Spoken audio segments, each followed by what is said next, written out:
Nous sommes à 24 heures de la commémoration de la journée d'hommage aux martyrs de l'insurrection. Mais qu'en pensent les familles des victimes? L'une de nos équipes est allée à leur rencontre.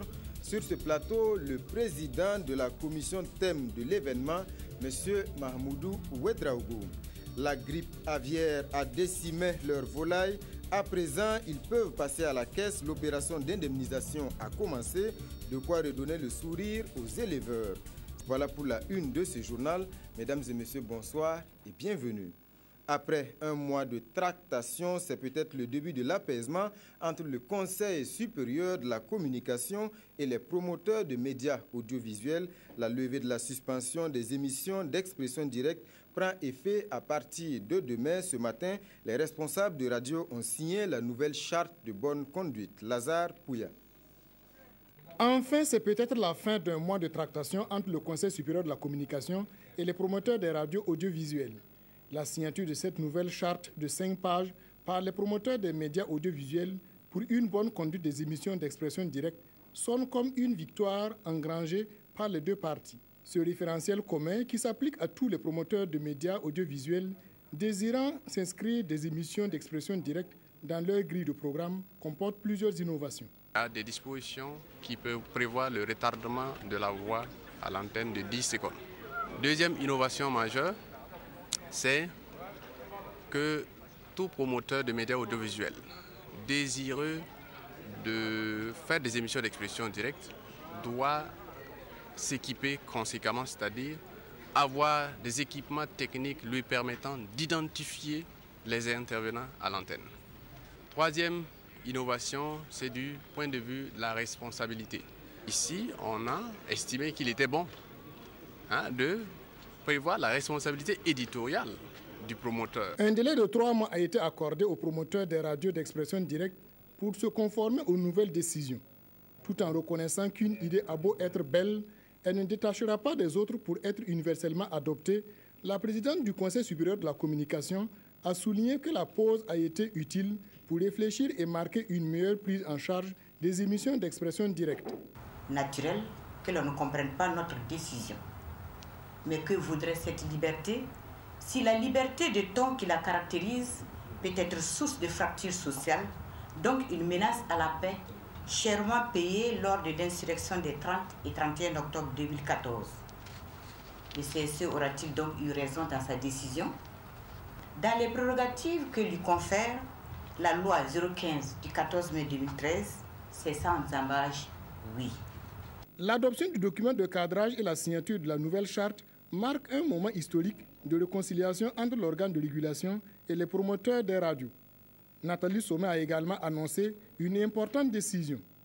Je déclare ici et solennellement que la mesure de suspension des émissions d'expression directe est définitivement levée à compter du 30 mai 2015, date symbolique pour rendre hommage à nos martyrs, héros de l'insurrection des 30 et 31 octobre 2014, tombés sur le champ de la bataille. Une formation à l'endroit des promoteurs des radios est également prévue dans les semaines à venir. Peut-être cette fois, ça sera sans sous haute sécurité. Nous sommes à la veille de la journée d'hommage aux martyrs de l'insurrection populaire. Ce soir même se tient la cérémonie de retraite au flambeau. Mais qu'en pensent les familles des victimes? L'une de nos équipes est allée à la rencontre de 2 d'entre elles pour recueillir leurs sentiments. Éléonore Yerbanga. Jeune artiste de 31 ans, Fabrice Roubaix est tombé le 30 octobre 2014 lors de l'insurrection populaire. Sorti manifester contre la modification de l'article 37, le jeune Gourmaché et ses amis se sont retrouvés face aux forces de l'ordre. On voulait atteindre l'Assemblée, on n'a pas pu. On a fait demi-tour. Maintenant, en cours de route, on nous fait savoir que l'armée est sortie. On est parti se cacher.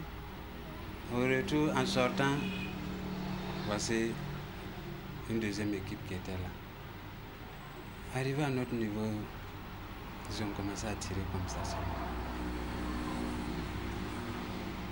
D'ici que je me levais, le Fabrice était déjà mort. Gaston Karambiri, quant à lui, est un fonctionnaire international de retour à Ouagadougou pour 10 jours de congé. C'est sur le chemin d'une pharmacie qu'il trouve la mort. il s'est réveillé avec un petit rhume. Donc, bon, et on est sortis ensemble sur la moto. On partait à la pharmacie. Et avant d'arriver au niveau du goudron, on a vu que bon, les gens revenaient de la ville. Et je lui ai dit, papa, est-ce qu'on ne va pas retourner à la maison? Et puis après, on va ressortir. Il m'a dit, bon, comme toi tu as peur, tu m'attends ici, je reviens. Et c'était comme ça. Il m'a laissé au bord de la voie. Il est parti. Il n'est plus revenu. Plus d'une vingtaine de personnes ont perdu la vie au cours des événements des 30 et 31 octobre dernier. Et la journée du 30 mai, retenue pour leur rendre hommage, est vue par les familles comme un réconfort. Une journée d'hommage aux martyrs permettra à toute une nation de manifester sa reconnaissance à l'endroit de ces personnes-là qui sont tombées sur le champ de bataille en voulant réclamer de la liberté et de la justice et l'équité. Au-delà de cet hommage, les familles attendent des autorités de la transition la concrétisation des promesses. Le gouvernement n'a qu'à prendre une suivi pour eux, pour ces derniers, et ceux donc qui ont laissé des familles, n'ont qu'à avoir une suivi propre. Ils vont faire quelque chose, ça c'est sûr, parce qu'il y a déjà des promesses, nous on les attend. On les donne tout le temps qu'il faut, on les attend.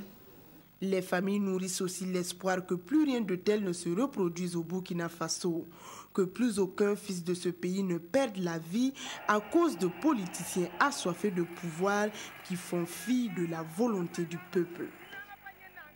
Voilà quelques témoignages émouvants de familles de victimes. Comme annoncé en titre, sur ce plateau, nous recevons M. Mahamoudou Ouedraogo, président de la commission thème de l'événement. Bonsoir, M. Ouedraogo. Bonsoir. Et merci pour votre disponibilité. Merci. Alors, pour commencer, votre réaction après ce reportage qui a montré quelques témoignages émouvants des familles de victimes. Je dois dire que ce sont des témoignages poignants. Il nous est donné de revivre des moments d'émotion intense. Et nous ne pouvons que renouveler nos condoléances aux familles des victimes. Et en même temps, nous rendre compte d'une chose, ce sont les attentes de ces familles par rapport à la nation. Et je pense que la cérémonie de demain sera l'occasion pour les premiers responsables de notre pays d'exprimer leur solidarité et leur compassion et sans doute aussi de dire quelque peu ce qui peut arriver dans le futur par rapport à leurs attentes. Ok, M. Ouedraogo, on parle de martyrs, on parle de héros nationaux. Alors, quelle est la signification exacte de ces expressions, de ces termes? Alors, pour les martyrs, il faut se remémorer une chose, c'est que cela vient de très loin. Les martyrs, dans l'étymologie, ça veut dire témoin. Et c'est associé pour beaucoup à la religion, surtout chez les chrétiens. Et les premiers martyrs étaient les apôtres de Jésus-Christ. Mais par la suite, le mot martyr a pris une connotation de tous ceux qui, au-delà de la foi, ont donné leur vie pour un idéal. Donc un martyr est forcément quelqu'un qui est décédé. Alors que le héros, lui, souvent il vit quand on parle de lui. Voilà. C'est celui qui a fait montre d'un courage extraordinaire, qui a des mérites reconnus par sa société parce qu'il a su s'élever au-dessus de la normale et se battre pour son pays ou pour une cause ou pour un idéal. Okay. Dans ce cas-ci, donc, des Burkinabés sont morts donc, pour la liberté et pour la démocratie. Alors, M. Ouedraogo, au-delà des honneurs, est-ce que ce titre de héros national donne droit à autre chose? J'avoue qu'à l'heure où je vous parle, je n'en sais rien. Dans la mesure où il y a un texte qui va être élaboré, un texte juridique qui va consacrer la reconnaissance de la nation des titres de martyrs, surtout, et je l'espère aussi des héros, parce que ce n'est pas la même chose. Tout héros n'est pas un martyr, et comme tout martyr n'est pas forcément un héros. Il y a des martyrs qui sont des héros. Alors donc, le texte juridique va venir délimiter les domaines où l'État va agir en reconnaissance pour ceux qui se sont sacrifiés le 30 et 31 octobre 2014. Okay. En attendant donc ces éclaircissements, M. Ouedraogo, hommage d'accord, mais justice d'abord, c'est la position d'autres personnes, notamment donc les MBDHP, qui refusent par exemple de s'associer donc à cet événement. on peut dire que c'est une voix discordante. Comment vous appréciez cette position? Je pense que nous sommes en démocratie et nous sommes tous libres d'être d'accord ou ne pas être d'accord. Et je crois que la position du MBDHV est compréhensible. Et il se trouve qu'on m'a confié la mission d'organiser des conférences. Et une des conférences portait justement sur la réconciliation dans notre pays. Est-ce qu'elle est possible? Eh bien, hier, vous étiez sans doute occupés, sinon vous allez profiter des avis qui sont effectivement contrastés concernant la justice, la réconciliation. Mais je vais vous dire une chose, je suis convaincu que notre pays peut trouver des ressources intellectuelles, spirituelle, morale, à même de se réconcilier. Si des pays où il y a eu des déchirures plus violentes, comme au Rwanda où c'était ethnique, ont pu se réconcilier avec plus de 800 000 morts, ce n'est pas au Burkina Faso où le socle culturel est puissant et où nous avons des ressorts de réconciliation traditionnelle axés par aussi la chefferie coutumière et traditionnelle et les religieux et la société civile que nous n'allons pas y arriver. C'est un homme de culture qui parle. Alors demain, c'est le grand jour, la journée donc d'hommage aux héros et aux martyrs. Alors quels seront les moments forts? On sait que ce soir, il y a déjà eu la retraite au flambeau. Demain, quels sont vraiment les moments forts qu'on va vivre donc pour cette journée de commémoration? Alors, il y aura, chers confrères, c'est un moment symbolique important. Il y aura également la pose, la première pierre de la stèle. C'est-à-dire il y aura une stèle qui sera au mémorial des héros nationaux et qui va comporter une liste. Nous avons demandé au ministre de la Justice de nous fixer sur la liste parce qu'il y avait jusqu'à 4 listes de martyrs. Et il se trouve que les noms ne correspondaient pas. Il fallait d'abord faire un travail de correspondance et pour pouvoir sortir une liste qui soit consensuelle. Et cette liste va servir à être inscrite sur la stèle que l'on va déposer après sur la pierre, la pose de la première pierre qui sera effectuée demain par le président du Faso. Donc nous aurons la liste de nos martyrs. Mais ce qu'il faut dire, c'est qu'avant ces martyrs, il y a eu d'autres martyrs. Et le ministre de l'administration territoriale l'a dit hier, eh bien, il faudrait qu'il y ait une jonction aussi avec les autres martyrs du passé pour que l'histoire du Burkina Faso se réconcilie avec elle-même. Et il y aura également une cérémonie de décoration à titre posthume et le discours du président du Faso qui sera attendu et qui va nous donner des lignes pour voir comment se dessinera demain eh bien, la lecture que le Burkina donne de ses martyrs pour que ce soit non seulement un lieu de mémoire, mais aussi un espace de souvenirs communs pour aujourd'hui et pour demain. Voilà, les événements certainement à vivre en direct sur la RTB. Alors, qu'est-ce qui est attendu des populations? Quelle doit être l'attitude des populations burkinabées demain? Je pense que les populations doivent s'approprier cet événement parce que c'est un événement qui montre que le peuple burkinabé se retrouve pour pleurer non seulement les hommes qu'il a perdus, mais aussi pour dire plus jamais cela. Et je crois que le peuple va s'approprier cet événement et tout le monde peut venir pour assister à cet événement où, bien sûr, les familles des blessés et les blessés vont venir, la famille des disparus seront là et où il y aura des moments solennels où l'État va jouer son rôle de devoir, de porteur de devoir de mémoire.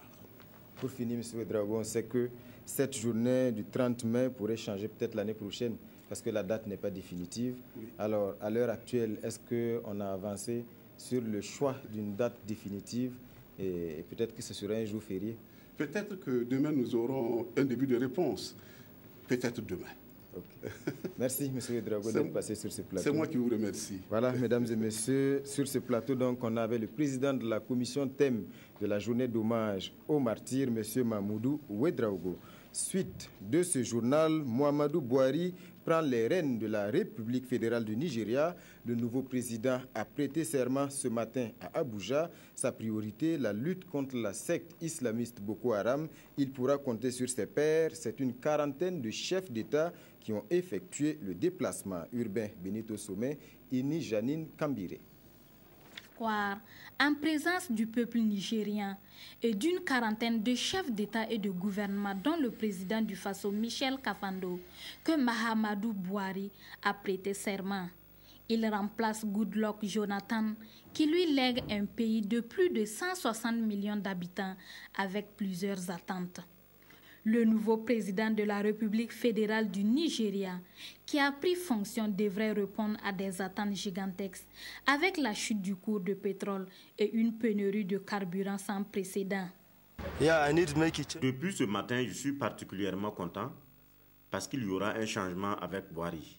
Cela est nécessaire surtout pour la stabilité du pays. L'un des principaux défis du président Buhari est d'éradiquer le groupe islamique Boko Haram qui opère dans le nord du pays. Il dit compter sur le soutien de la communauté internationale. Une communauté internationale qui s'est dit préoccupée par la situation. La première conférence qui réunissait tout le monde contre Boko Haram s'est tenue à Paris. Et d'autre part, nous faisons partie d'un groupe qui contient à la fois, bien sûr, le Nigeria, le Cameroun, le Niger et le Tchad, puisqu'il faut travailler ensemble. Et donc nous allons continuer cela. Nous ne sommes pas en première ligne. Mais si nous pouvons les aider, c'est ce que j'ai dit d'ailleurs au président Buhari, nous sommes là pour le faire. Pour la première fois depuis 16 ans, un opposant accède à la magistrature suprême. Élu le 31 mars, avec 53,9% des voix à l'issue de la présidentielle, Mahamadou Buhari, à 73 ans, est général de l'armée à la retraite. Est-il opportun pour le Burkina Faso de passer à une 5e république? C'est le Centre pour la gouvernance démocratique qui s'interroge. Après avoir fait le tour de la question, les responsables de la structure sont allés partager leurs convictions avec le Premier ministre Tanga Kafando. Si on veut véritablement réformer la gouvernance au Burkina Faso, tel que cela est souhaité par le peuple, il faut nécessairement changer les règles du jeu. Ça implique d'abord qu'il faut un référendum, parce qu'une nouvelle constitution suppose que le peuple soit consulté directement. C'est la méthode la plus démocratique. Et ce que ça va changer fondamentalement sur le plan politique, c'est le fait qu'il y a eu cette tendance à, disons, à assimiler la constitution de la Quatrième République à la personne de Blaise Compaoré. Donc il faut dépersonnaliser la constitution. Ça, c'est un argument politique qui relève un peu du registre de la symbolique. Et sur le plan du droit également, l'adoption d'une nouvelle constitution devra permettre de corriger les différentes faiblesses, les insuffisances qu'on observe dans la constitution actuelle et qui ne sont pas de nature à garantir l'ancrage d'un véritable état de droit. Donc je pense que si véritablement on veut traduire de façon concrète les aspirations du peuple, les aspirations des citoyens dans la réforme de la Constitution, il faut nécessairement passer à une 5e République. Maintenant, la discussion peut se poursuivre sur les modalités. Quand est-ce qu'on organise le référendum? Est-ce qu'on le couple avec les élections générales du mois d'octobre? Est-ce qu'on le couple avec les élections locales de janvier 2016? Est-ce qu'on écrit un avant-projet pour le soumettre à la nouvelle Assemblée qui pourra faire office d'Assemblée constituante? La réflexion doit se poursuivre. Mais à l'étape actuelle, ce dont nous sommes certains et ce dont nous sommes convaincus, c'est qu'il faut nécessairement adopter une nouvelle constitution. Voilà une interview du directeur exécutif par intérim du CGD. On reste à la primature. Ce matin, le ministre délégué chargé du commerce extérieur du Maroc est allé échanger avec Yacouba Isaac Zida. Il a été question d'opportunités d'affaires entre les deux pays. Le ministre marocain s'exprime ici au micro de Moumouni Soubega. Nous sommes ici, je suis ici à la tête d'une délégation d'hommes d'affaires, une centaine d'entreprises. C'est dans le cadre de la mise en œuvre des orientations, des directives de Sa Majesté le roi Mohamed VI, que Dieu l'assiste, qui témoignent des relations Maroc-Burkina Faso à un niveau hautement stratégique pour le royaume.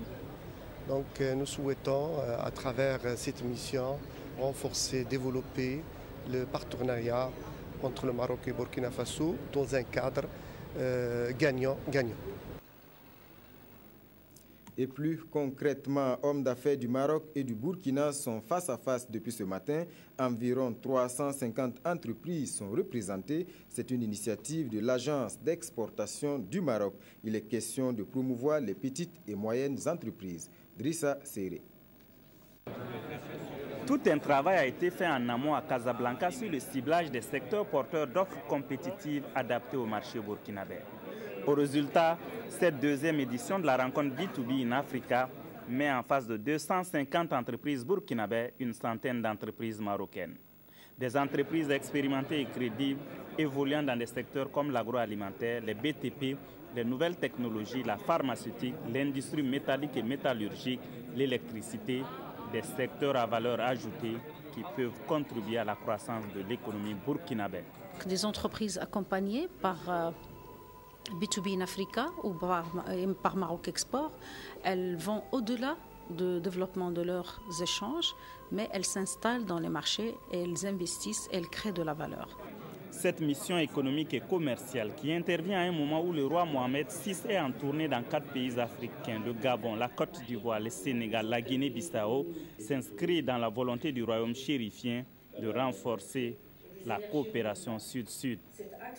En tant que deuxième pays investisseur en Afrique, 15% des investissements marocains sont destinés au Burkina Faso. Et nous souhaitons, par le biais de cette mission, à élargir davantage ce partenariat et nous cherchons un partenariat gagnant-gagnant.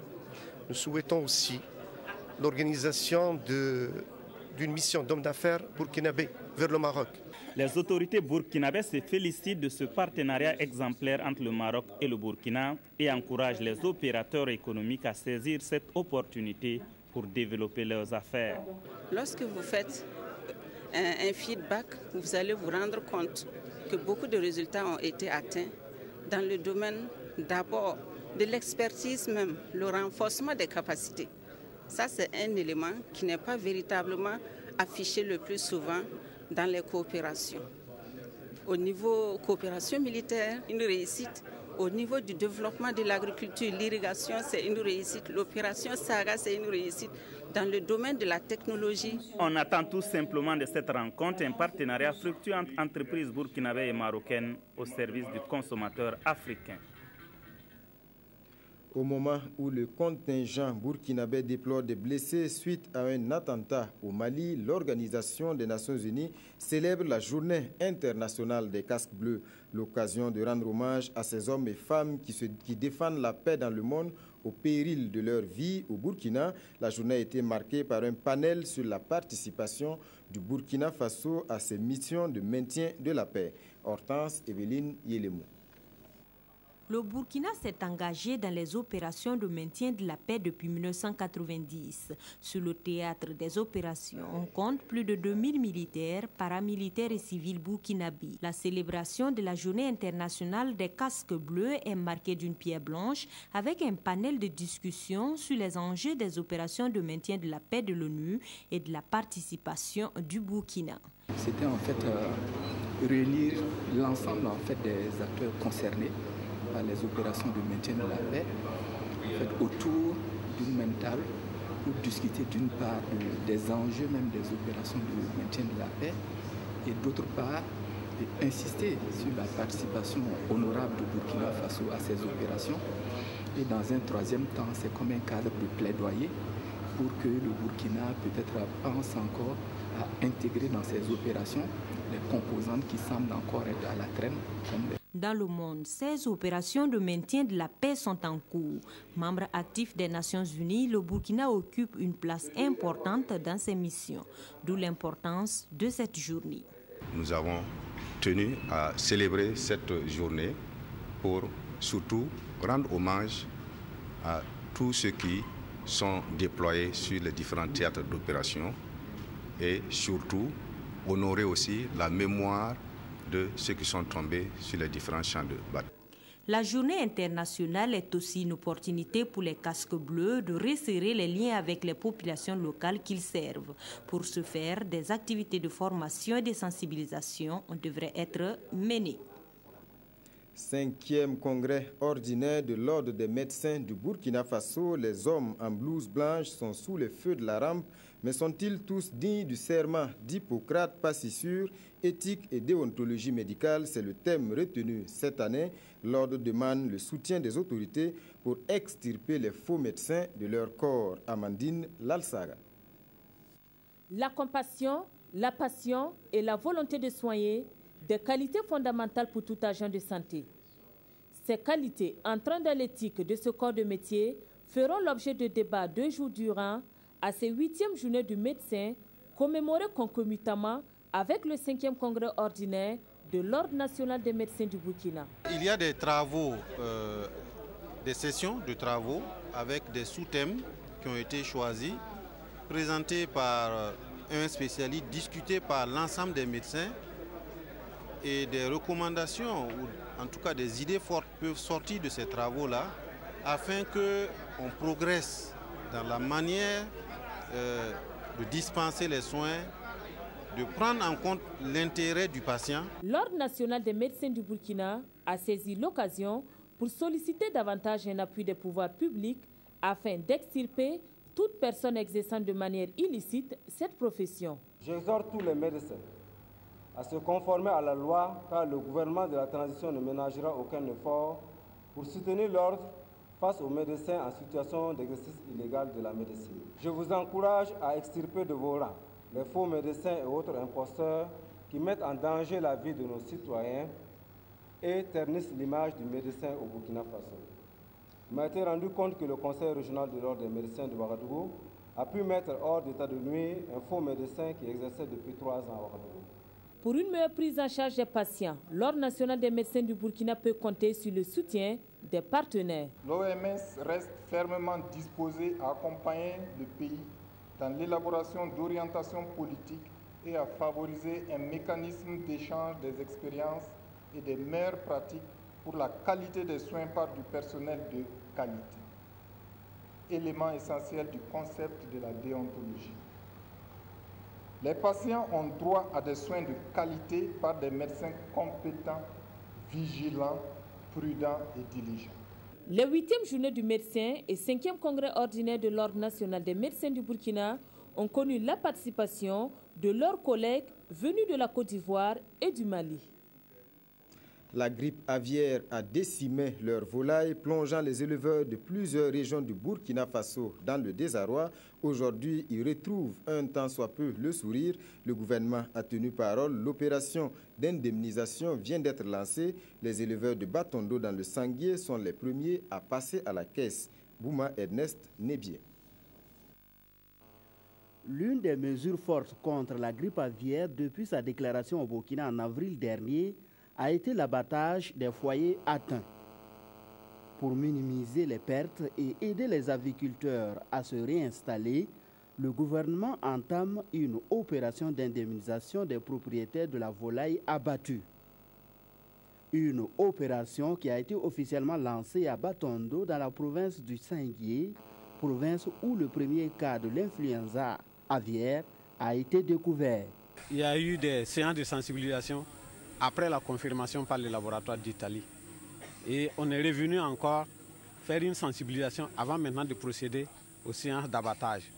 Et c'est après ça, les promesses avaient été faites pour l'indemnisation. Effectivement, cette étape maintenant, c'est l'étape de l'indemnisation. Au total, 99 aviculteurs de Batondo ont été indemnisés. Quand le moment de tuer les poules était arrivé, vraiment tous étaient découragés. Je pense que maintenant, nous sommes en train de récolter le résultat de ce que nous avons fait. Après Batondo, l'opération va se poursuivre dans les villages de Baguemo, Bandéo et Tonton. Pour les tarifs d'indemnisation, en ce qui concerne l'élevage traditionnel, pour chaque poule abattue, le propriétaire reçoit 1 000 francs si sa volaille a moins de 2 mois et 2 000 francs CFA pour les poulets qui en ont plus. Pour l'élevage moderne, le poulet de chair de plus d'un mois, par exemple, fait 2 500 et la poule pondeuse de 3 à 6 mois fait 3 500 francs CFA. L'indemnisation, ce n'est pas la valeur marchande du poulet, c'est juste une somme que l'État appuie les éleveurs. Donc, vous imaginez, un poulet ne coûte pas 2 000 francs de nos jours, mais c'est une somme pour soutenir les producteurs, pour qu'ils ne perdent pas à 100%. Après le Sanguier, l'équipe d'indemnisation mettra le cap sur le Boulkemde où 940 volailles au total ont été abattues. Pour cette première opération d'indemnisation, il est prévu une enveloppe de 6 millions de francs CFA pour la région du Centre-Ouest et plus d'une cinquantaine de millions pour l'ensemble des 7 régions concernées. C'est encore un signe de bonnes relations entre le Burkina Faso et le Mali. Désormais, les pasteurs pourront aller et venir de part et d'autre de la frontière en toute quiétude. Des pistes à bétail transfrontalières de plus de 400 km viennent d'être ouvertes. La cérémonie a eu lieu à Madouba en présence des gouverneurs de la boucle du Moun et de Ségou, Paul Sawadogo. Madouba, dernier village du Burkina, a jouxté le premier village malien, Benena, sur l'axe de Doukoununa-Gibasso-Ségou. C'est ici que le gouverneur de la boucle du Mouhoun et son homologue de Ségou au Mali se sont retrouvés pour l'ouverture de plus de 400 km de pistes transfrontalières à bétail. La zone était conflictuelle. C'est suite au bordage de la frontière, il y a eu beaucoup de problèmes. Et en tout cas, les deux États se sont entendus pour créer un couloir de passage pour les animaux, pour éviter les conflits pour agriculteurs et éleveurs. L'ouverture de ces pistes à bétail est un exemple de coopération transfrontalière salué par les autorités des deux pays. Nous sommes là aujourd'hui effectivement dans le cadre de la matérialisation de tout ce qui a été envisagé par les deux chefs d'État et par les plus hautes autorités afin que le développement harmonieux tant recherché puisse être vraiment une réalité, faire en sorte qu'il puisse respecter autant que possible l'itinéraire qui a été tracé et minimiser ces lignes frontières qui sont aujourd'hui que nous devrons banaliser.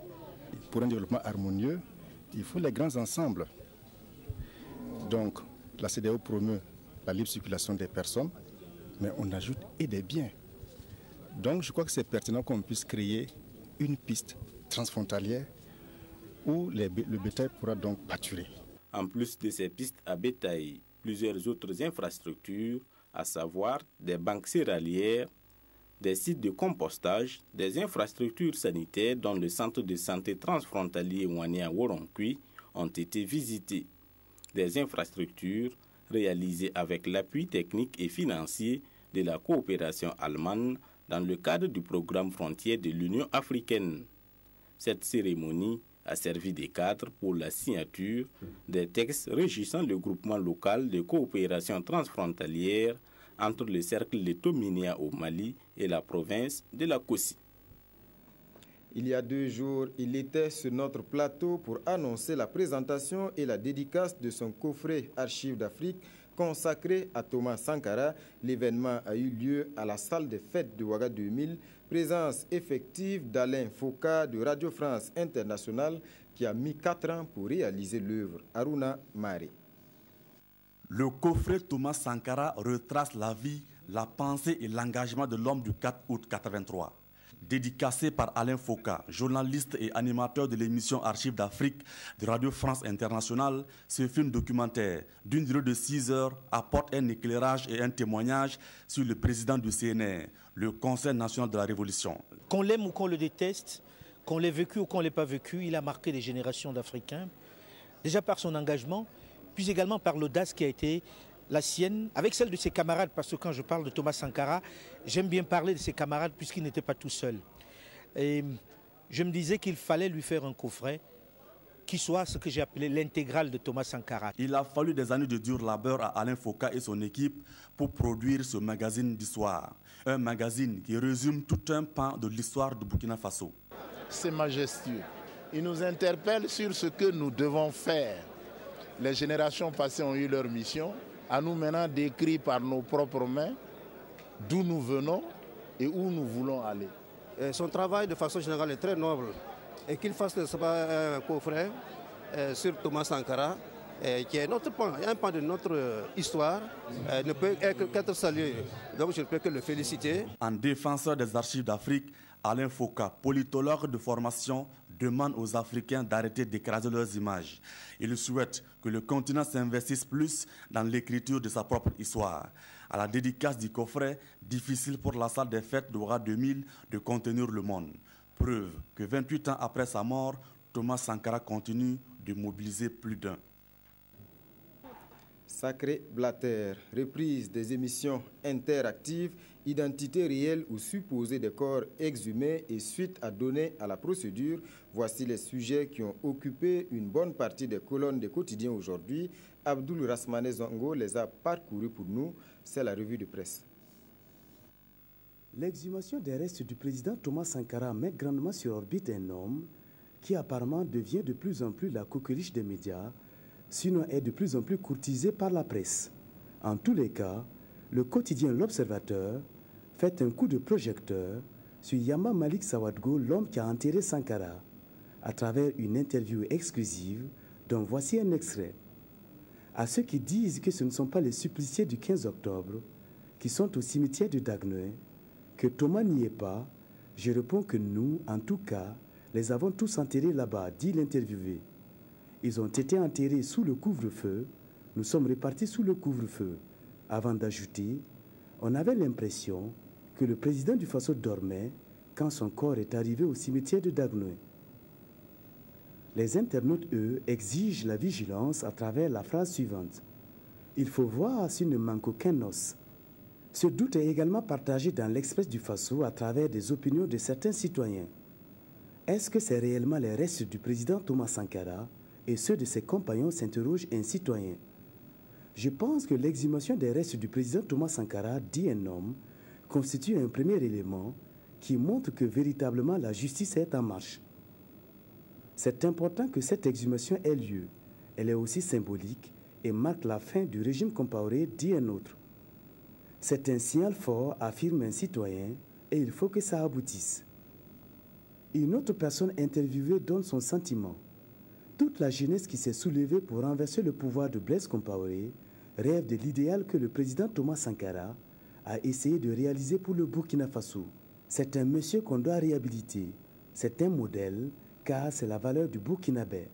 Il doit être restauré dans sa grandeur. Le journal Aujourd'hui au Faso évoque la fin de l'exhumation et la suite à donner. Après 3 jours de travaux, dit notre confrère, les exhumations des restes supposés des victimes des événements du 15 octobre 1927 se sont achevées le mercredi 27 mai 2015 dans la soirée. La balle est dans le camp des médecins légistes pour confirmer ou infirmer les identités des personnes qui reposent à Dagneux. Puis il faudra déterminer les circonstances dans lesquelles ils ont trouvé la mort. Enfin, il y a la dernière étape, celle de la procédure judiciaire dont la justice militaire a la charge.